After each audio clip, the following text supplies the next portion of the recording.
Heyo, it's GrandGoten. It's Christmas, and nothing says Christmas more like 4 heroes and a half shell. Or not, I don't know, I'm not the boss of you. Merry Christmas to the Shredder! We're going to be looking at Teenage Mutant Ninja Turtles. The odd Renaissance artist-named turtles were created by Kevin Eastman and Peter Laird, starting out as comics and then becoming a full-blown pop culture phenomenon. We don't know why they're teenagers. From TV shows to many, many toys and a rock tour. Sometimes I stand and look at... And of course, video games. And we're just going to be looking at the first NES trilogy of Teenage Mutant Ninja Turtle games. Released in 1989, Teenage Mutant Hero Turtles, if you couldn't tell from any other video, I'm British in it, are you stupid? And in the 80s series' initial run, the Turtles were called the Teenage Mutant Hero Turtles in the UK, ninja being a bad word of some sorts, and the word fighting apparently. So we also got the theme song censored. But guess which hero turtle got censored? Not Leo with his swords, nor Raph with his sai, but Mikey and his nunchucks. Cutting any scene with him using them or having them visible on screen being replaced with the turtle line. Changing the show from season 4 onwards to have Mikey only use the turtle line, just to appease our stupid censorship laws. That odd change aside, the first TMNT game is notorious for the Angry Video Game Nerds video for its difficulty, boatload of bullshit, and the issues the game brings. You know what, I'd like to think I'm made of sterner stuff. I think I could probably handle the game. Let's see how hard it really is.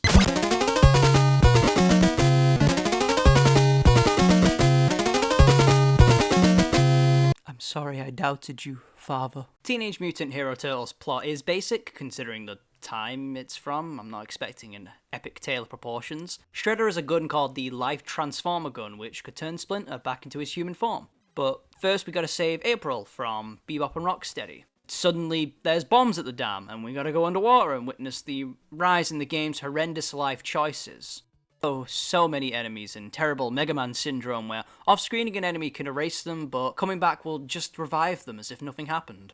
Next, Splinter's kidnapped, and we gotta find him and save him from Mecha Turtle, with the worst the overworld has to offer at the time. Once we beat the sudden 2-stage Mecha Turtle boss fight, which I didn't realise could hit you when he instantly reforms, Splinter is saved, and we gotta fight a giant mouser, because...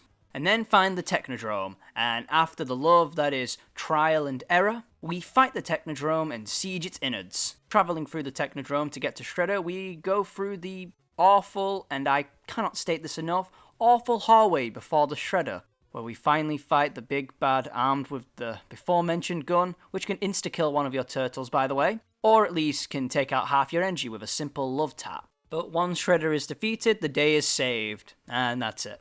I gotta say, the game actually started out quite promising. Some issues, but it felt alright to play. Then the difficulty and terrible choices just piled up and made it just a miserable experience. You get to play as each of the turtles, each with their own positives and negatives. Leo is all around, okay reach with his weapons, and his up and down attacks do get quite good distance. Donnie's just the best character. He has insane range on every attack, meaning you could just play it safe each and every time with a different enemy. And it also helps that he's my favourite of the Hero Turtles. And yes, I will be referring to them as the Hero Turtles for the time being, not until we reach the only game not released in the PAL region. Raph is awful. He's just the worst in this game.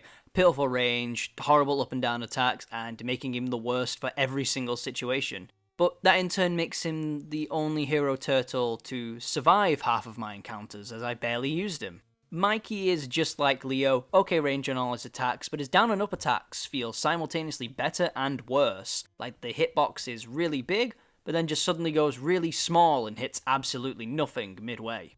Each of the boys does move and jump the same, meaning you can just choose which turtle is your favourite.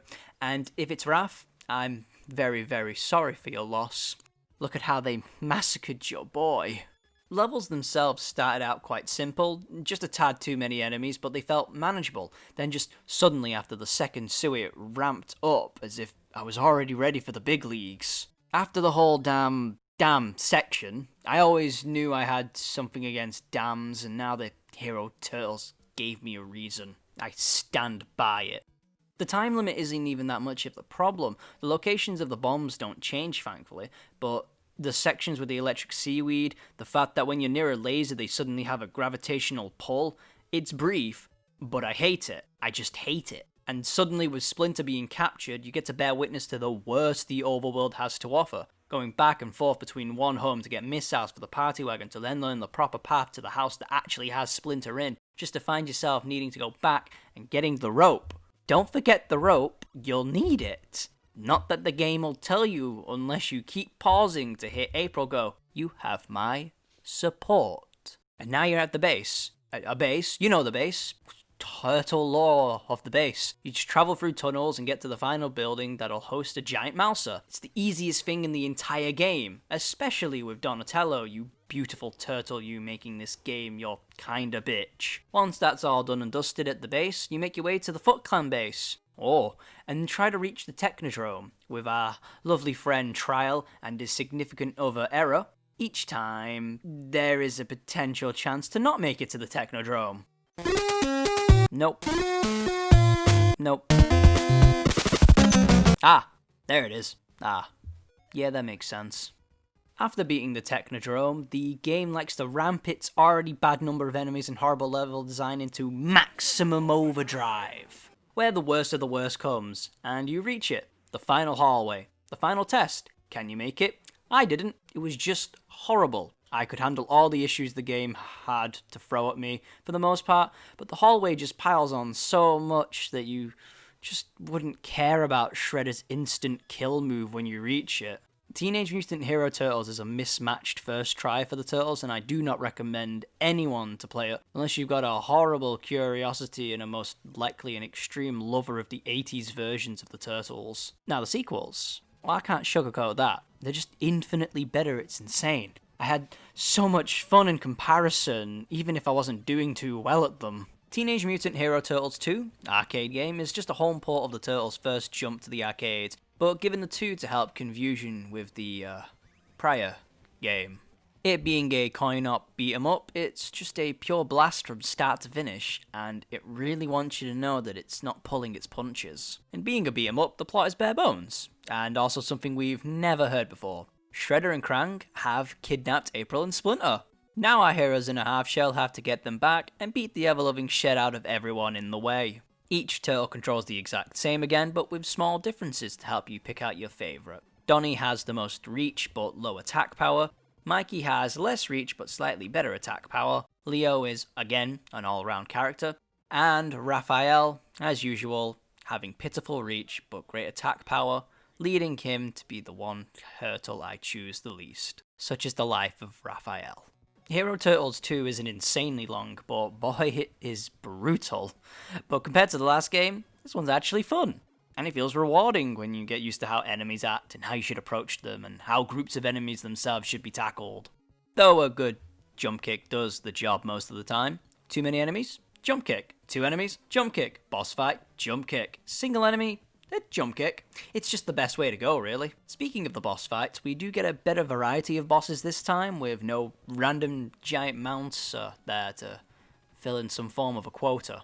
Rocksteady and Bebop, of course. We get to beat the shit out of the Rat King, challenge Fur Affinity in the snow, swat Baxter Stockman out of the skies, and take out some helicopters and even the streets of New York. Granitor is there. We get to take command from General Trag and take out the best couple of the series, Krang and Shredder. It ain't a TMHT game in the 80s without him as the final boss. One minor issue with the game is that when you stop on a dime, the turtle you're playing as just stares into your soul with his cold, dead eyes. And I'm suddenly craving Pizza Hut. Heroes 2 has some multiplayer options.